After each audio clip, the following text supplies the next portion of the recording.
പുറപ്പാട് പുസ്തകം അധ്യായം 8. തവളകൾ വ്യാപിക്കുന്നു. കർത്താവ് മോശയോട് അരുളി ചെയ്തു, ഫറവോയുടെ അടുക്കൽ ചെന്ന് പറയുക, കർത്താവ് കൽപ്പിക്കുന്നു, എന്നെ ആരാധിക്കാനായി എൻ്റെ ജനത്തെ വിട്ടയക്കുക. അവരെ വിട്ടയക്കാൻ നീ വിസമ്മതിച്ചാൽ തവളകളെ അയച്ച് ഞാൻ നിന്റെ രാജ്യത്തെ പീഡിപ്പിക്കും. നദിയിൽ തവളകൾ പെരുകും. നിന്റെ മന്ദിരത്തിലും ശയനമുറിയിലും കിടക്കയിലും നിന്റെ സേവകരുടെയും ജനങ്ങളുടെയും ഭവനങ്ങളിലും അടുപ്പുകളിലും മാവ് കുഴയ്ക്കുന്ന പാത്രങ്ങളിലും അവ കയറിപ്പറ്റും. നിന്റെയും ജനത്തിൻ്റെയും സേവകരുടെയും മേൽ അവ പറന്നു കയറും.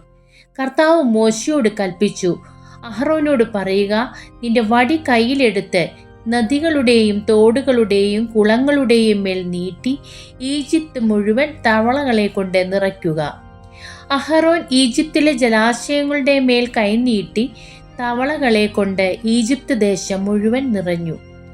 മന്ത്രവാദികളും തങ്ങളുടെ മാന്ത്രിക വിദ്യയാൽ ഈജിപ്തിലേക്ക് തവളകളെ വരുത്തി. അനന്തരം ഫറവോ മോശയെയും അഹറോനെയും വിളിച്ചു വരുത്തി പറഞ്ഞു, എന്നിൽ നിന്നും എൻ്റെ ജനത്തിൽ നിന്നും തവളകളെ അകറ്റിക്കളയുന്നതിന് കർത്താവിനോട് നിങ്ങൾ അപേക്ഷിക്കുവിൻ. കർത്താവിനെ ബലിയർപ്പിക്കാനായി ജനത്തെ ഞാൻ വിട്ടയക്കാം. മോശ ഫറവോയോട് പറഞ്ഞു, തവളകളെ നിന്നിൽ നിന്നും നിങ്ങളുടെ ഭവനങ്ങളിൽ നിന്നും അകറ്റി നദിയിൽ മാത്രം ഒതുക്കി നിർത്തുന്നതിന് നിനക്കും സേവകർക്കും ജനത്തിനും വേണ്ടി ഞാൻ എപ്പോഴാണ് പ്രാർത്ഥിക്കേണ്ടതെന്ന് അറിയിക്കുക.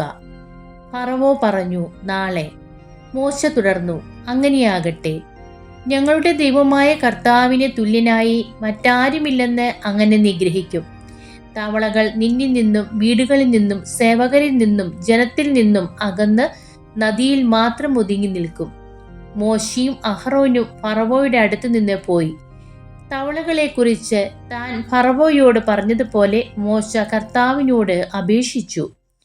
മോശ അപേക്ഷിച്ചതുപോലെ കർത്താവ് പ്രവർത്തിച്ചു. വീടുകളിലും അങ്കണങ്ങളിലും വയലുകളിലും ഉണ്ടായിരുന്ന തവളകൾ ചത്തൊടുങ്ങി. അവർ അവയെ വലിയ കൂനകളായി കൂട്ടി. നാട്ടിൽ ദുർഗന്ധം വ്യാപിച്ചു. സ്വൈര്യം ലഭിച്ചെന്ന് കണ്ടപ്പോൾ കർത്താവ് പറഞ്ഞതുപോലെ ഫറവോയുടെ ഹൃദയം കഠിനമായി. അവൻ അവരുടെ വാക്ക് ശ്രദ്ധിച്ചില്ല. പേൻ പെരുകുന്നു. കർത്താവ് മോശയോട് പറഞ്ഞു, നീ അഹറോനോട് പറയുക, നിന്റെ വടി കൊണ്ട് നിലത്തെ പൂഴിയിൽ അടിക്കുക. അപ്പോൾ അത് പേനായി തീർന്ന് ഈജിപ്ത് മുഴുവൻ വ്യാപിക്കും. അവൻ അപ്രകാരം ചെയ്തു. അഹറോൻ വടിയെടുത്ത് കൈനീട്ടി നിലത്തെ പൂഴിയിൽ അടിച്ചു. ഉടനെ മനുഷ്യരുടെയും മൃഗങ്ങളുടെയും മേൽ പേൻ നിറഞ്ഞു. ഈജിപ്തിലെ പൂഴി മുഴുവൻ പേനായി തീർന്നു. മന്ത്രവാദികളും തങ്ങളുടെ മാന്ത്രിക വിദ്യയാൽ പേൻ പുറപ്പെടുവിക്കുവാൻ ശ്രമിച്ചു, എന്നാൽ സാധിച്ചില്ല. മനുഷ്യരുടെയും മൃഗങ്ങളുടെയും മേൽ പേൻ നിറഞ്ഞു നിന്നു. അപ്പോൾ മന്ത്രവാദികൾ ഫറവോയോട് പറഞ്ഞു, ഇവിടെ ദൈവകരം പ്രവർത്തിക്കുന്നു. എങ്കിലും കർത്താവ് മുൻകൂട്ടി അറിയിച്ചതുപോലെ ഫറവോ കഠിന ഹൃദയനായി നിലകൊണ്ടു. അവൻ അവരുടെ വാക്ക് ശ്രദ്ധിച്ചില്ല.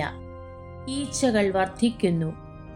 കർത്താവ് മോശയോട് അരുളി ചെയ്തു, നീ അതിരാവിലെ എഴുന്നേറ്റ് ഫറവോ നദിയിലേക്ക് വരുമ്പോൾ അവന്റെ വഴിയിൽ കാത്തുനിന്ന് അവനോട് പറയണം, കർത്താവ് ഇപ്രകാരം പറയുന്നു, എന്നെ ആരാധിക്കാനായി എൻ്റെ ജനത്തെ വിട്ടയക്കുക. എൻ്റെ ജനത്തെ വിട്ടയക്കാത്ത പക്ഷം നിന്റെയും സേവകരുടെയും ജനത്തിൻ്റെയും മേൽ ഞാൻ ഈച്ചകളെ അയക്കും. അങ്ങനെ ഈജിപ്തുകാരുടെ ഭവനങ്ങൾ ഈച്ചകളെ കൊണ്ട് നിറയും.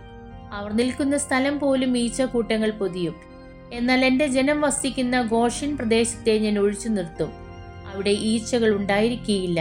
അങ്ങനെ ഭൂമിയിൽ ഞാനാണ് കർത്താവ് എന്ന് നീ ഗ്രഹിക്കും. എൻ്റെ ജനത്തെ നിന്റെ ജനങ്ങളിൽ നിന്ന് ഞാൻ വേർതിരിക്കും. ഈ അടയാളം നാളെ തന്നെ കാണപ്പെടും. കർത്താവ് അപ്രകാരം പ്രവർത്തിച്ചു. ഫറവോയുടെയും സേവകരുടെയും ഭവനങ്ങൾ മാത്രമല്ല, ഈജിപ്ത് രാജ്യം മുഴുവൻ ഈച്ചകളുടെ കൂട്ടം കൊണ്ട് നിറഞ്ഞു. ഈച്ചകൾ മൂലം നാട് നശിച്ചു തുടങ്ങി. അപ്പോൾ ഫറവോ മോശയെയും അഹറോനെയും വിളിച്ചു പറഞ്ഞു, നിങ്ങൾ പോയി ഈ രാജ്യത്തിനുള്ളിൽ എവിടെയെങ്കിലും നിങ്ങളുടെ ദൈവത്തിനെ ബലി അർപ്പിച്ചുകൊള്ളുവിൻ. മോശ പറഞ്ഞു, അങ്ങനെ ചെയ്യുന്നത് ശരിയല്ല. കാരണം ഈജിപ്തുകാർക്ക് അരോചകമായ വസ്തുക്കളാണ് ഞങ്ങളുടെ ദൈവമായ കർത്താവിന് ഞങ്ങൾ ബലിയർപ്പിക്കുന്നത്. തങ്ങൾക്ക് അരോചകമായ വസ്തുക്കൾ അവർ കാണെ ബലിയർപ്പിക്കുകയാണെങ്കിൽ അവർ ഞങ്ങളെ കല്ലെറിയുകയില്ലേ? കർത്താവിന്റെ കൽപ്പനയനുസരിച്ച് ഞങ്ങൾ 3 ദിവസത്തെ യാത്ര ചെയ്ത് മരുഭൂമിയിൽ വെച്ച് ഞങ്ങളുടെ ദൈവമായ കർത്താവിന് ബലിയർപ്പിക്കട്ടെ. അപ്പോൾ ഫറവോ പറഞ്ഞു, നിങ്ങളുടെ ദൈവമായ കർത്താവിന് മരുഭൂമിയിൽ ബലിയർപ്പിക്കാൻ ഞാൻ നിങ്ങളെ വിട്ടയക്കാം. എന്നാൽ നിങ്ങൾ വളരെ അകലെ പോകരുത്. എനിക്ക് വേണ്ടി നിങ്ങൾ പ്രാർത്ഥിക്കുകയും വേണം. മോശ ഫറവോയോട് പറഞ്ഞു, ഞാൻ ഉടനെ നിന്നെ വിട്ടുപോകുകയാണ്. ഫറവോയിൽ നിന്ന്, സേവകരിൽ നിന്നും, ജനത്തിൽ നിന്നും ഈച്ചകൾ നാളെ തന്നെ അകന്നു പോകണമെന്ന് ഞാൻ കർത്താവിനോട് പ്രാർത്ഥിക്കും. കർത്താവിന് ബലി അർപ്പിക്കാൻ വേണ്ടി ജനങ്ങളെ വിട്ടയക്കാതെ വീണ്ടും വഞ്ചനാപരമായി പെരുമാറാതിരുന്നാൽ മതി. മോശ ഫറവോയുടെ അടുക്കൽ നിന്ന് പോയി കർത്താവിനോട് പ്രാർത്ഥിച്ചു. കർത്താവ് മോശയുടെ അപേക്ഷയനുസരിച്ച് പ്രവർത്തിച്ചു.